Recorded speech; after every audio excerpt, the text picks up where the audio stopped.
Hi teachers அனைவருக்கும் வணக்கம். நம்ம கமெண்ட்டில் பார்த்தீங்கன்னா, ஒரு யூனிட் படித்தா அடுத்த யூனிட் வந்து ஞாபகம் இல்லை. அதாவது ஏற்கனவே படித்த யூனிட் வந்து ஞாபகம் இல்லை அப்படிங்கிற மாதிரி சொல்லியிருந்தாங்க. அதாவது அவங்க என்ன சொல்லியிருந்தாங்கன்னா, நீங்கள் சொன்னீங்க பிஃபோர் நோட்டிஃபிகேஷன் சிலபஸ் கம்ப்ளீட் பண்ணி வச்சுட்டா லாஸ்ட்டு 3 மந்த் ரிவிஷன். பட் ஒரு யூனிட் கம்ப்ளீட் பண்ணி கொஞ்ச நாளில் பார்த்தீங்கன்னா மறந்துடு சார் அப்படின்னு சொல்லிட்டு சொல்லியிருந்தாங்க.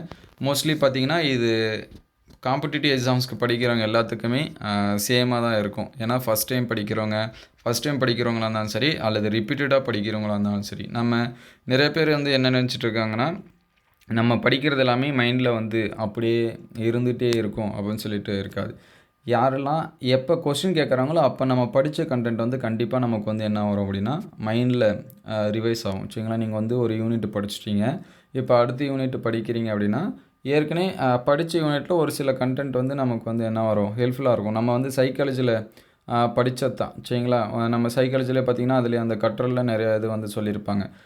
ஏற்கனவே படித்தது வந்து அடுத்து இதை படிக்கிறது ஹெல்ப் பண்ணுறது, ஏற்கனவே படித்தது வந்து அடுத்தது புதுசாக படிக்கிறதுக்கு வந்து தடையாக இருக்கிறது அப்படின்னு சொல்லிட்டு நம்ம நிறையா ஒரு 2-3 டைப்ஸ் வந்து அந்த இதில் படிச்சிருப்போம். மோஸ்ட்லி பார்த்திங்க அப்படின்னா நம்ம யூனிட் வைஸ் பார்த்திங்கன்னா ஒவ்வொரு யூனிட்டும் ஒவ்வொரு கண்டென்ட்டாக என்ன பண்ணியிருக்கோம், மாறி இருக்கும். ஒரு சில சப்ஜெக்ட்டுக்கு பார்த்திங்கன்னா ஒரு யூனிட் படிச்சுட்டா அடுத்த யூனிட் அதோட கண்டினியூஷனாக இருக்கலாம், அல்லது அதே யூனிட்டில் ஒரு சில டாபிக் அடுத்தடுத்த டாப்பிக்கோட கண்டினியூஷனாக இருக்கலாம்.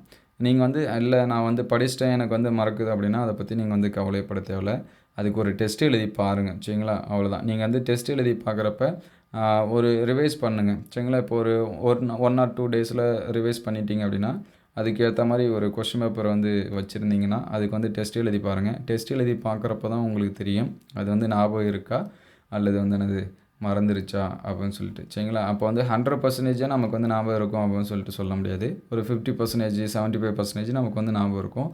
அதை வச்சு நம்ம வந்து என்ன பண்ணுவோம், டெஸ்ட் எழுதுவோம். சரிங்களா? அப்போ வந்து மறக்குது அப்படின்னா திருப்பி இன்னொரு வாட்டி நீங்கள் படிச்சிங்க அப்படின்னா அது ஈஸியாக உங்களுக்கு வந்து என்ன பண்ணும், ரிவைஸ் பண்ணணும். சரிங்களா? அதனால தான் அதில் நோட்டிஃபிகேஷன் வந்த பிறகு நிறையா பேர் வந்து பண்ணுறது என்ன அப்படின்னு சொல்லி பார்த்தீங்கன்னா ரிவைஸ் பண்ணுவாங்க, டெஸ்ட் எழுதுவாங்க, ரிவைஸ் பண்ணுவாங்க, அதுக்கடுத்து என்னது டெஸ்ட் எழுதுவாங்க. சரிங்களா? Full test 2-3 test 4 test 5 test எழுதுறதுக்கு காரணம் என்ன, ஒரு சில இடத்துலாம் 10 ஃபுல் டெஸ்ட்டு தான். நோட்டிஃபிகேஷன் வந்த பிறகு வெறும் ஃபுல் டெஸ்ட்டாக கூட என்ன பண்ணுவாங்க, எழுதுவாங்க. ஏன்னா ஒரு வீக் வந்து ரிவைஸ் பண்ணுவாங்க அந்த யூனிட் எல்லாமே, அல்லது ஆஃப் டெஸ்ட் எழுதுவாங்க. 5 யூனிட் இந்த மாதிரிலாம் என்ன பண்ணுவாங்க, எழுதுவாங்க. சரிங்களா? அப்போ வந்து அந்த யூனிட் எல்லாமே ரிவைஸ் பண்ணுவாங்க, டெஸ்ட் எழுதி பார்ப்பாங்க.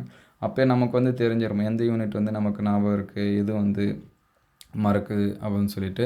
அதனால் நீங்கள் வந்து படித்தது நமக்கு எப்பயுமே என்ன பண்ணாது, மறக்காது. அது ஞாபகத்தில் இருக்கும்.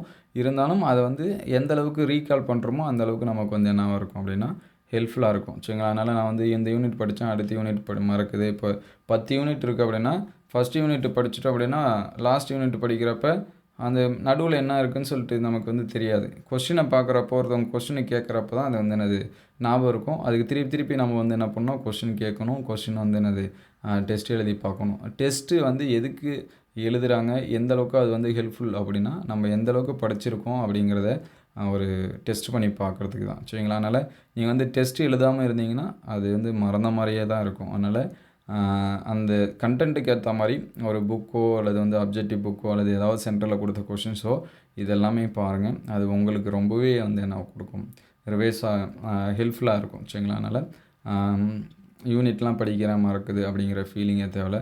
நீங்கள் உங்களோட ப்ரிப்பரேஷனை வந்து கண்டினியூவாக பண்ணிட்டு போங்க.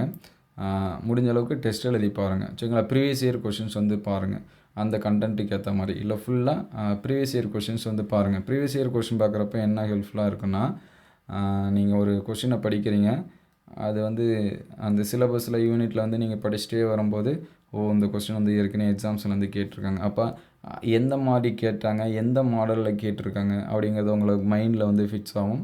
அது எல்லாமே உங்களுடைய ப்ரிப்பரேஷனுக்கு வந்து ஹெல்ப்ஃபுல்லாக இருக்கும். சரிங்களா? அதனால் ப்ரீவியஸ் இயர் கொஸ்டின் பேப்பர் இருந்துச்சுன்னா ஃப்ரீ டைமில் அது எல்லாமே பாருங்கள். ஃபுல் டைம் படிக்கிறவங்களா இருந்தீங்கன்னா ப்ரீவியஸ் இயர் கொஸ்டின் பேப்பர் படிக்கிறதுக்குனே ஒரு 1 ஹவர் ஆர் 1.5 ஹவர்ஸு அல்லது வந்து ஒரு 2 ஹவர்ஸ் கூட நீங்கள் வந்து டைம் ஸ்பெண்ட் பண்ணுங்கள். ஒரு இயர் கொஸ்டினை கம்ப்ளீட்டாக வந்து என்ன பண்ணுங்கள், பாருங்கள்.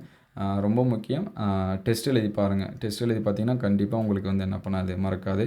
அப்படி மறக்கிற கண்டென்ட்டாக இருந்துச்சுன்னா அதை ரிவைஸ் திருப்பியும் ரீகால் பண்ணுங்கள். உங்களுக்கு வந்து என்ன பண்ணிவிடும், ஞாபகம் வந்துடும். சரிங்களா? ஒரு 2 யூனிட் 3 யூனிட் ஒரு யூனிட்டாக எழுதி பார்ப்பாங்க. அடுத்து 2 யூனிட்டு 3 யூனிட்டு 5 யூனிட் இந்த மாதிரிலாம் மிங்கிள் பண்ணுவாங்க. உங்களுக்கு டெஸ்ட் எழுதுகிறப்ப கண்டிப்பாக அது எல்லாமே என்ன வரும், ஞாபகம் வரும்.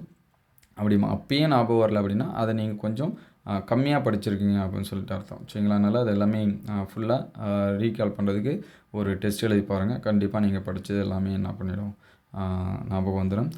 இந்த வீடியோ உங்களுக்கு எந்த அளவுக்கு ஹெல்ப்ஃபுல்லா இருக்கு அப்படின்னு சொல்லிட்டு கமெண்ட் பண்ணுங்க. பார்க்குறவங்க அவங்களுக்கு ஏதாவது கமெண்ட் பண்ணணும்னு தோணுச்சு அப்படின்னா, ஹெல்ப்ஃபுல்லா இருக்கிற மாரி உங்களுக்கு வந்து ஏதாவது ஷேர் பண்ணணும்னா நீங்க வந்து கமெண்ட் பண்ணுங்க. இந்த வீடியோ உங்களுக்கு பயனுள்ளதா இருந்துச்சு அப்படின்னா, உங்க நண்பருக்கு ஷேர் பண்ணுங்க. இந்த மாரி வீடியோ தொடர்ந்து வரணும் அப்படின்னா நம்ம சேனல் லைக் அண்ட் சப்ஸ்கிரைப் பண்ணுங்க. தேங்க் யூ ஃபார் வாட்சிங்.